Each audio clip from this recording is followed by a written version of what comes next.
Hey everybody, this is Mrs. Garden and I have my infusion from yesterday. Before I recorded, I went ahead and I poured it into my glass measuring cup because it's got a spout on it. I rinsed out the jar that it was originally in, okay, and then I have some cheesecloth, which I'm going to put into this jar.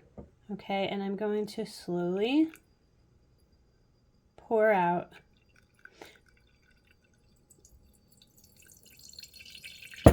my infusion. Okay, so you can hear it and you can see at the bottom now it's just the liquid that's coming out of my infusion. And I'll pour this a little bit. You just want to do a little bit at a time. Okay, you don't want to overburden it. I have made some rookie errors in doing things like this, and so I've learned that this is the best way to do it. And so if you are making an infusion, or if you are interested in making an infusion, this is a good way to do it. Okay, so I'm actually going to take a second and I'm going to squeeze. Look at that rich color. This is from the elderberry that's in here. Okay. All right. And then I'm actually just going to kind of move this down a little bit. I can get cheesecloth anywhere. And I'm going to do some more pouring. Okay. You can see it's getting there. It's really, coming out, and you can see like all of the herbs that are still in here, and these are something I'm just going to keep and throw outside.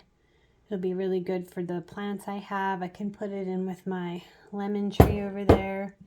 Go in the compost pile. All right, this is all really good stuff here, and I'm going to keep doing it. I'm going to keep pouring. Oop. That was a big old clump of herb that just fell out. That's okay. It happens. I'm just going to pour some of this in anyway because I'm going to squeeze, right? I want to squeeze this out. I want all that liquid to come out. Now, if you've got, oh my gosh, like a sieve, I guess. It would, something that has a really tight, like that stainless steel or metal that you could do this with, that would probably be easier. I don't have one. I did, and I have no idea what happened to it, which is why I'm using the cheesecloth. And like I said, that's totally okay. And then I'm going to I'm actually going to sort of scoop the rest of it in as best as I can. All right there. I don't want my cheesecloth to fall in. I've done that too. I am not exactly the most graceful person that you've ever met. And I'm sure I'm going to have some herbs floating around in my infusion, and that's okay. But look at how much I have in my jar. I mean, look at this. It's almost completely full. And it smells amazing. I can smell these herbs, right? It is so amazing. I know it's super healthy for me. It's super healthy for my family. It's going to be really great as a way to fight off an infection if we come up, but it's great to build my immunity in the meantime since we were exposed to illness earlier this week.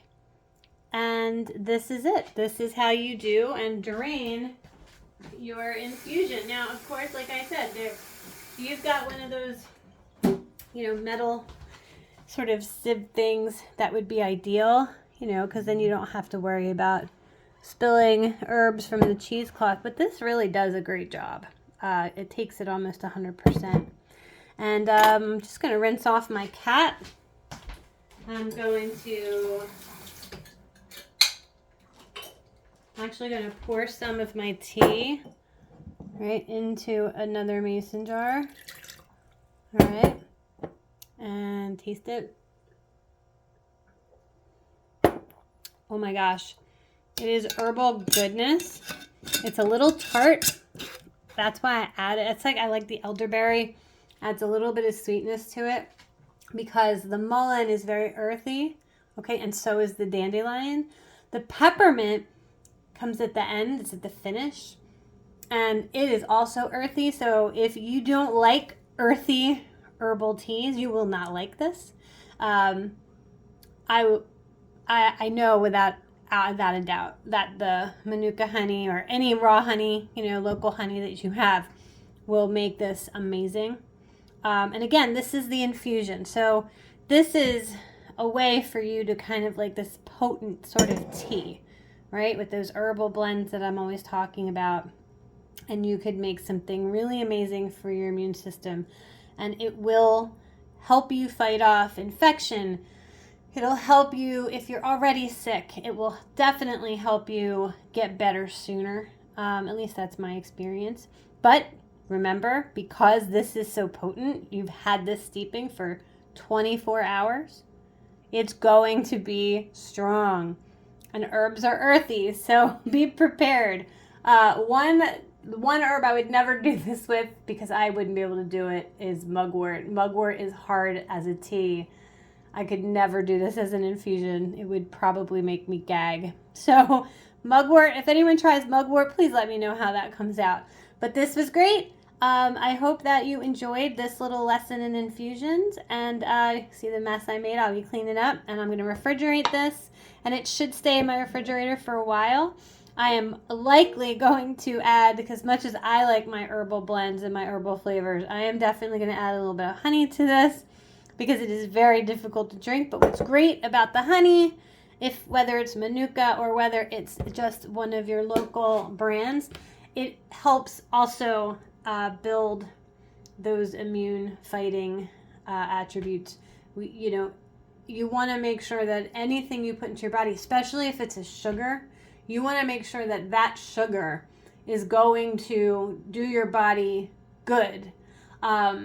Because viruses really love sugar. COVID was one of the worst with sugar. It just thrived in people who were big, massive sugar consumers. And you could actually see that play out in a lot of the statistics. So, viruses will thrive really, really well, and you will have a harder time getting better if you consume a lot of sugars. But if you're consuming things like maple or honey, you have a better shot of your body taking those sugars and taking all the rest of the antiviral, antimicrobial, antibacterial aspects of the honey and making it work for your body instead of making it work for the virus. So I hope you enjoyed it. I hope you have a great day, and I will talk to you soon.